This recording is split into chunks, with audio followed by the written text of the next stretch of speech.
Welcome to Nana classes. दोस्तों, नाना classes के YouTube channel पे आपका स्वागत है। आज है 10 नवंबर 2021 और 10 नवंबर 2021 के जितने भी most important Rajasthan current affairs के क्वेश्चन बनते हैं, आज हम उनका डिस्कस करेंगे।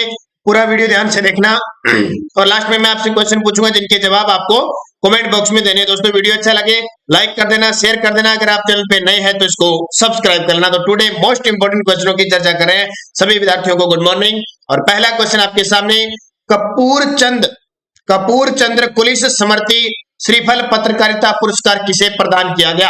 ये राजस्थान पत्रिका समूह का एक समारोह हुआ था, उसके अंदर कपूर चंद्र कुलिस स्मृति श्रीफल पत्रकारिता पुरस्कार किसे प्रदान किया गया? तो ये प्रदान किया गया राजस्थान पत्रिका के अभिषेक तिवारी को। इसे अभिषेक तिवारी को कपूर चंद्र कुलिस स्मृति श्रीफल पत्रकारिता पुरस्कार प्रदान किया गया। तो राजस्थान पत्रिका के अभिषेक तिवारी को कपूर चंद कुलिस स्मृति श्रीफल पत्रकारिता पुरस्कार प्रदान किया गया। और हाल ही में 12वां श्रीफल पत्रकारिता समारोह 2020-21 का आयोजन डूंगरपुर के भीलवाड़ा स्थित शांतिनाथ दिगंबर जैन मंदिर में संपन्न हुआ। ये डूंगरपुर जिला नहीं है, डूंगरपुर के भीलवाड़ा में, ठीक है, हाँ सॉरी, डूंगरपुर जिले के भीलवाड़ा स्थान है कोई, वहां पे शांतिनाथ दिगंबर जैन मंदिर में ये संपन्न हुआ था। ये आपको याद रखने की जरूरत नहीं है, आपको ये याद रखना है कि ये 12वां श्रीफल पत्रकारिता समारोह हुआ था, उसमें किसे कपूर चंद्र कुलिस स्मृति श्रीफल पत्रकारिता पुरस्कार दिया गया? तो ये अभिषेक तिवारी को दिया गया। ये याद रखना, इंपॉर्टेंट क्वेश्चन आपके लिए। राजस्थान सरकार द्वारा किस झील के प्रबंधन एजेंसी के गठन को स्वीकृति दे दी है? बहुत ही चर्चा में है भी ये झील है सांबर झील।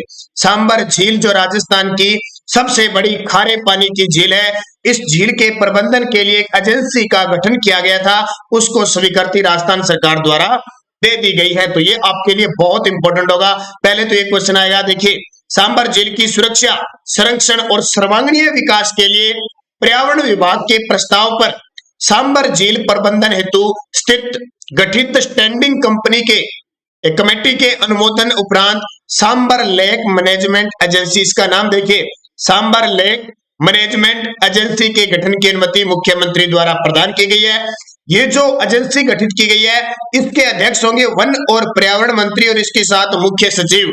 वन व पर्यावरण मंत्री होंगे और साथ में मुख्य सचिव होंगे। तो वर्तमान की बात करें तो वन व पर्यावरण मंत्री सुखराम बिश्नोई और मुख्य सचिव है निरंजन आर्य। लेकिन जरूरी नहीं है, ये तो बदल सकते हैं, लेकिन इसके अध्यक्ष वन व पर्यावरण मंत्री और मुख्य सचिव, ये क्वेश्चन पूछा जा सकता है।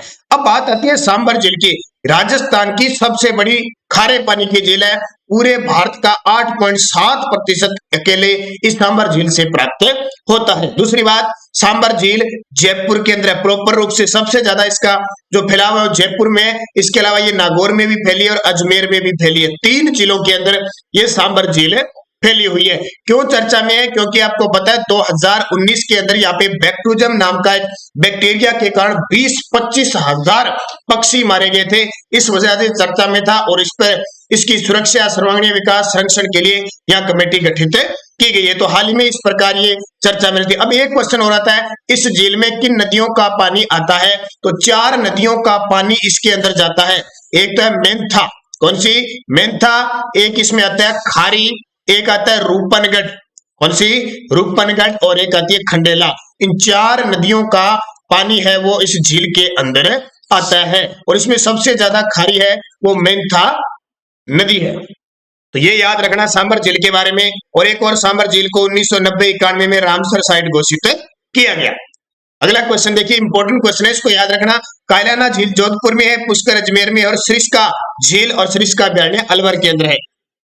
और आप चैनल को सब्सक्राइब करें, बेल आइकन का घंटा दबाएं और लाइक और शेयर करें ज्यादा से ज्यादा अगर आप चैनल पे नए हैं तो, क्योंकि कोई भी वीडियो आए हमारी आप तक उसका नोटिफिकेशन पहुंच के। और दूसरा, हमने ऐप की भी लॉन्चिंग कर दी है और उसका नाम है नानक क्लासेज। इस नाम से आपको प्ले स्टोर से आप डाउनलोड कर सकते हो। हालांकि उसके अंदर कम से कम 5 से 7 दिन बाद आपको मैटर मिलना शुरू होगा। ध्यान रखना, आप डाउनलोड कर सकते हो या कुछ दिन रुककर, जैसे भी आपकी मर्जी है, आप इसे डाउनलोड कर सकते हो।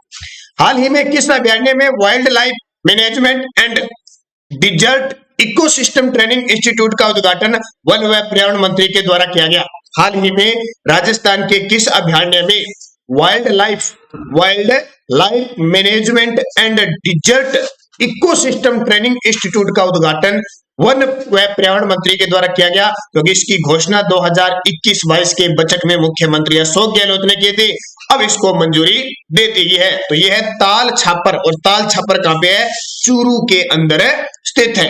तो वन विभाग के जो अग्रिम पंक्ति के कार्मिक हैं, उनको मरुस्थलीय क्षेत्रों की वानिकी, वन्य जीव के संरक्षण के साथ साथ इससे संबंधित ज्ञानवर्धक और प्रशिक्षण देने के लिए ताल छापर में wildlife management and desert ecosystem training start का उद्घाटन वन इंस्टीट्यूट है। ये इंस्टीट्यूट का उद्घाटन वन राज्य मंत्री सुखराम बिश्नोई के द्वारा किया गया कि अभयारण्य के अंदर जो वन्य जीव संरक्षण है, वन्य जीव है, उनको कैसे प्रशिक्षित किया जाता है, उन्हें कैसे संरक्षित किया जाता है, कैसे उन्हें रखा जाता है, जो मरुस्थलीय क्षेत्र है वहां वनों का कैसे विस्तार करना है, ये सब इनको सिखाने के लिए, ट्रेनिंग देने के लिए ये इसकी स्थापना की गई है। कहां पे? ताल छापर चूरू के अंदर, जो द्रोणाचार्य, गुरु द्रोणाचार्य की कर्म भूमि कहा जाता है, और ये काले हिरणों के लिए प्रसिद्ध है। ताल छापर किसके लिए प्रसिद्ध है?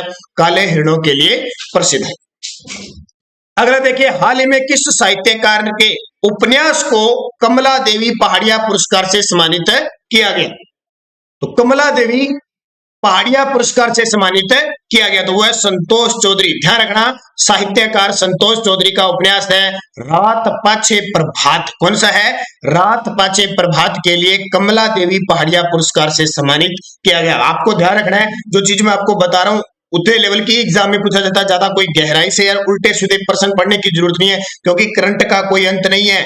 करंट जैसे जीके की तरह होता जा रहा है, इंडिया का, राजस्थान का, इतने सारे करंट के क्वेश्चन अगर हम पढ़ने लग जाएंगे तो हम क्या करेंगे फिर? हम जीके, इंडिया जीके कब पढ़ेंगे? इसलिए अपने पॉइंट टू पॉइंट बात करेंगे। अब इसके बारे में अगर बात करें तो बहुत सारी डिटेल है, इतनी डिटेल में आप इतने भूल जाओगे कि कमला देवी पहाड़िया पुरस्कार दिया गया। तो एक मुख्य बिंदु के हिसाब से पढ़ेंगे, क्योंकि सारे क्वेश्चन तो करंट में पेपर में नहीं आते, 5 आएंगे, 10 आएंगे, कहीं 15 आएंगे, कहीं 20 है, इससे ज्यादा नहीं आते। तो हमें मुख्य चीज वही पढ़नी है जो पेपर में आने के लायक है। बाकी एक क्वेश्चन को लेके बैठ जाए और अपने बहुत सारी चीजें बताते रहे, वहां से क्वेश्चन नहीं आते। ठीक है, किसने दिया, कौन सी समान संग्रह था, वो क्वेश्चन नहीं आता। अगर इसका कोई क्वेश्चन आएगा तो इतना ही आएगा, कमला देवी पहाड़िया पुरस्कार से किसे सम्मानित किया गया? संतोष चौधरी को। और संतोष चौधरी का जो उपन्यास है उससे दिया गया, तो कौन सा है? रात पाछे प्रभात। बस इतना याद रखना, पेपर में आ सकता है। रात पाछे प्रभात उपन्यास के लिए किसे कमला देवी पहाड़िया पुरस्कार दिया गया? संतोष चौधरी। भंवर सिंह सामोर, बार बार बता रहा हूं, केंद्रीय साहित्य अकादमी का राजस्थानी साहित्य अकादमी पुरस्कार इन्हें दिया गया। और टीईएस राघवन को हिंदी के क्षेत्र में केंद्रीय साहित्य अकादमी पुरस्कार दिया गया। Suratgarh super critical thermal power विद्युत गृह की इकाई नंबर 8 में वाणिज्यिक उत्पादन प्रारंभ हो गया है। इसकी विद्युत उत्पादन क्षमता कितनी है? बहुत इंपॉर्टेंट है अभी। Suratgarh super critical thermal power बन चुका है। सुपर क्रिटिकल थर्मल पावर जो श्री गंगानगर में है। कहां पे? श्री गंगानगर के अंदर है। 8वीं इकाई से वाणिज्यिक उत्पादन शुरू हो चुका है। वाणिज्य के मतलब बेचने के लिए भी इकाई का काम शुरू हो चुका है। उसकी क्षमता कितनी है? 660 मेगावाट। तो सूरतगढ़ श्री गंगानगर में स्थित Suratgarh super critical thermal power विद्युत गृह की नव स्थापित 660 मेगावाट क्षमता की इकाई 8 से 7 अक्टूबर 2021 को वाणिज्यिक उत्पादन शुरू हो चुका है। याद रखना, वर्तमान में पूछे सूरतगढ़ थर्मल पावर से 8 इकाइयों से विद्युत उत्पादन हो रहा है, और 8 इकाइयों से अब टोटल 2820 मेगावाट बिजली उत्पादित की जा रही है। और जो छबड़ा 12 है, छबड़ा 12, उसकी 6 इकाइयां कार्यरत है और उससे 2320 मेगावाट बिजली उत्पादित की जा रही है। ध्यान रखना, आपसे पूछे राजस्थान में वर्तमान में सबसे ज्यादा तापीय विद्युत ऊर्जा किससे उत्पादित हो रही है? सूरतगढ़ से। और आपसे पूछे राजस्थान में सबसे ज्यादा तापीय विद्युत की क्षमता किसकी है? सबसे ज्यादा तो छबड़ा 12 की है। ये याद रखना, पेपर में सीधा आता है। पिछले कांस्टेबल में आया था कि सूरतगढ़ थर्मल पावर की वर्तमान में कितनी इकाइयां कार्यरत है, उसमें 6, उस समय 6 इकाइयां कार्यरत थी, और अब कितनी होगी? 8 होगी। 9वीं और 10वीं निर्माणाधीन है, वहां पे ध्यान रखना, 9वीं और 10वीं निर्माणाधीन है। और सूरतगढ़ को आधुनिक राजस्थान का तीर्थ स्थल कहा जाता है। और पीडीएफ हमारी टेलीग्राम पर Nanak classes Rajasthan current affairs नाम से टेलीग्राम पे ग्रुप बना हुआ है। वीडियो के डिस्क्रिप्शन में लिंक है, वहां से आप टेलीग्राम ज्वाइन कर सकते हो, ताकि लिंक कोई भी सूचना, आजकल इतनी सारी सूचना आती है, वो सारी मैं आपको वहां पे अपडेट दे रहा हूं। तो पीडीएफ लिंक कोई भी सूचना आपको वहां प्राप्त हो जाएगी। वीडियो के डिस्क्रिप्शन में लिंक है, वहां से आप ज्वाइन कर सकते हो। और कोई विद्यार्थी अगर हमारी पीडीएफ खरीदना चाहता है 2020 और 2021 के अक्टूबर तक की कोई भी एग्जाम हो, राजस्थान करंट अफेयर्स आपका बाहर नहीं जाएगा, तो आप 8094496272 इस नंबर पे फोन पे, गूगल पे, पेटीएम की व्यवस्था है, 100 रुपए पे कीजिए इस नंबर पे, और इसी नंबर पे व्हाट्सएप के माध्यम से ये पीडीएफ आप प्राप्त कर सकते हो। ये पीडीएफ का नमूना आपके सामने दिखाई दे रहा है, इस प्रकार की पीडीएफ आपको प्राप्त होगी।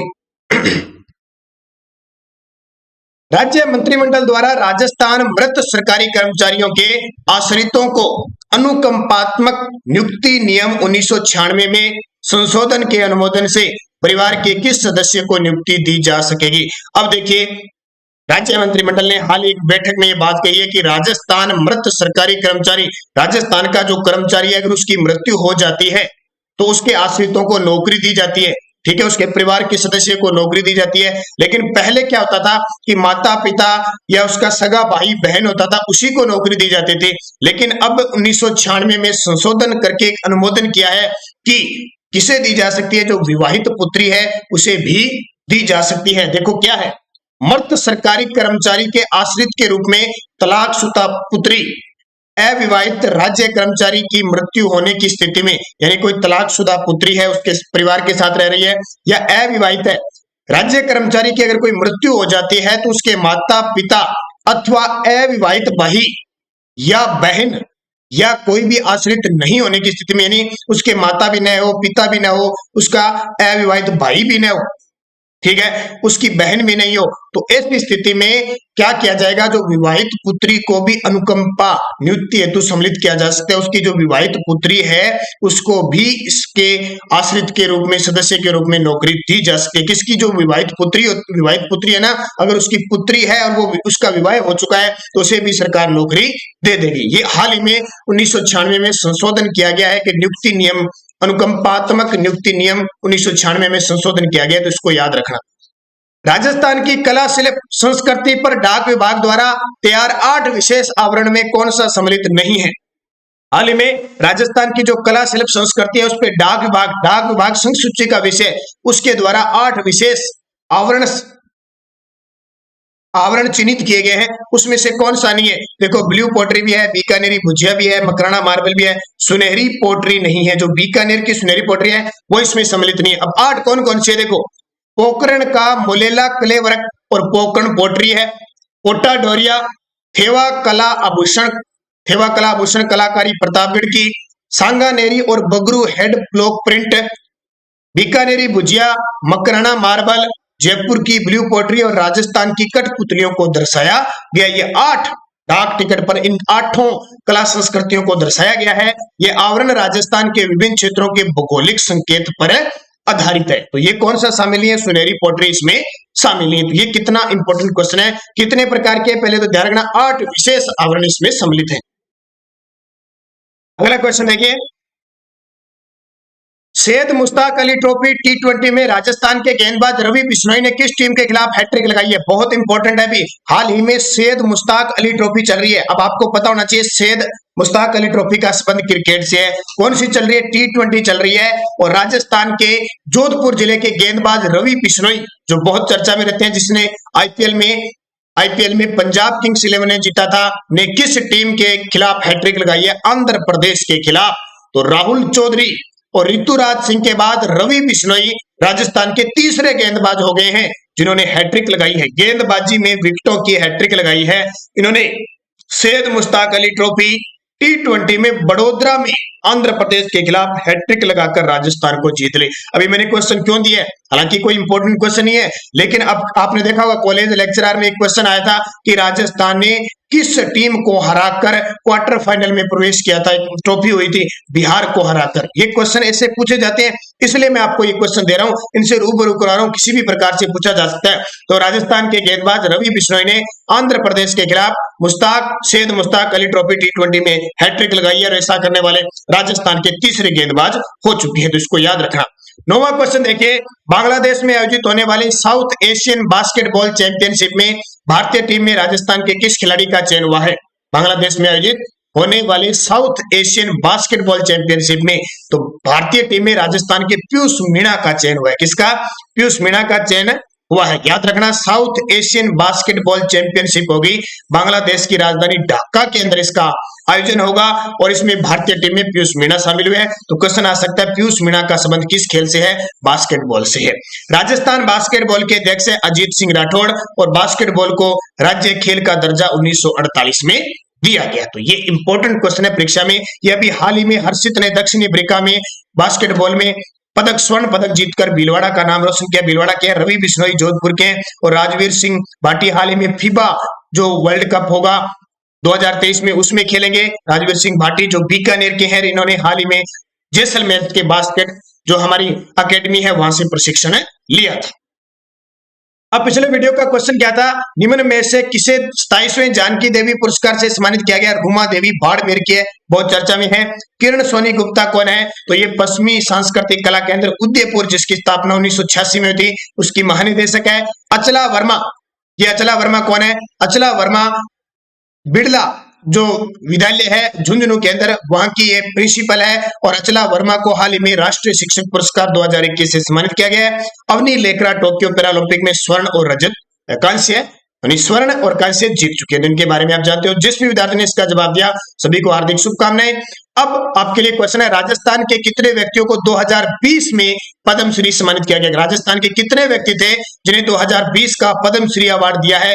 2, 3, 4, 5 सही जवाब देना और हो सके तो इन पांचों के नाम किस क्षेत्र में दिया और किस जिले के रहने वाले ये जरूर लिखना, ताकि कोई भी एग्जाम में क्वेश्चन आ जाए तो आपका गलत नहीं हो, क्योंकि आपका कमेंट में लिखा होगा।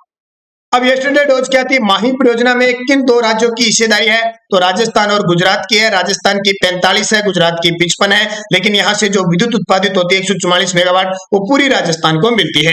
नर्मदा नहर परियोजना से राजस्थान के कौन से जिले लाभान्वित है? जालोर और बाड़मेर है। पहली बार जालोर में 2008 में सीलू गांव में ये जल प्रवेश करता है। राजस्थान की एकमात्र ऐसी परियोजना जिसे बूंद बूंद सिंचाई परियोजना पूरे 100% की जाती है। और नर्मदा नहर परियोजना राजस्थान, गुजरात, महाराष्ट्र और मध्य प्रदेश की संयुक्त परियोजना है। यह भी याद रखना, सरदार सरोवर बांध से निकाली गई है। छापी सिंचाई परियोजना का संबंध किस जिले से है? तो झालावाड़ से है और छापी नदी पर है। राजस्थान की सबसे बड़ी पेयजल परियोजना कौन सी है? तो बिशलपुर बांध परियोजना है। कौन सी? बिशलपुर जो बनास नदी पर, बनास डाई खारी पर टोंक राजमहल टोंक में बनी हुई है। इंदिरा लिफ्ट परियोजना किस जिले में है? तो ये पार्वती नदी पर इंदिरा लिफ्ट परियोजना है सवाई माधोपुर में। ये 5 क्वेश्चन जो आपको मैंने कमेंट में जवाब देने के लिए कहा था, आशा करता हूं सभी विद्यार्थियों ने जरूर दिया होगा, आशा करता हूं। और दूसरी बात, जो विद्यार्थी निरंतर पढ़ रहा है, अध्ययन कर रहा है, निश्चित तौर पे कामयाब होने की सीढ़ी की तरफ जा रहा है, वो तो क्वेश्चनों को अच्छे पूरे मनन के साथ पढ़ेगा और उनके आंसर देगा। अब नेक्स्ट हो जाए, राजस्थान क्रिकेट संघ की स्थापना कब हुई? ये कल कोई एक एग्जाम हुआ था, ध्यान रखना, ये बिजली बोर्ड का एक एग्जाम हुआ था, मैंने टेलीग्राम पे क्वेश्चन डाल दिए थे वैसे, तो ध्यान रखना। राजस्थान के कितने जिले पाकिस्तान के साथ सीमा बनाते हैं? क्वेश्चन सारे क्लोए में। गुरु शिखर की ऊंचाई कितनी है? दिलवाड़ा कौन से नंबर की सबसे ऊंची चोटी है? जो देलवाड़ा है ना, देलवाड़ा चोटी है दिलवाड़ा, वो राजस्थान में कितने नंबर की सबसे ऊंची चोटी है? और ब्लू सिटी किस जिले को कहा जाता है? देखो कितने आसान क्वेश्चन पेपर में, इसलिए कहता हूं निरंतर अध्ययन कीजिए और जो मुख्य चीजें वो पढ़े। वीडियो को जाते जाते सारे विद्यार्थी लाइक करोगे, शेयर करोगे। अगर आप चैनल पे नए हैं तो इसको सब्सक्राइब कर लेना, इसके पास लगे बेल आइकन के घंटे को दबाना, ताकि आपके पास हमारा जो भी वीडियो अपलोड होना अब तक उसका नोटिफिकेशन पहुंच सके। तो धन्यवाद, जय हिंद, जय भारत।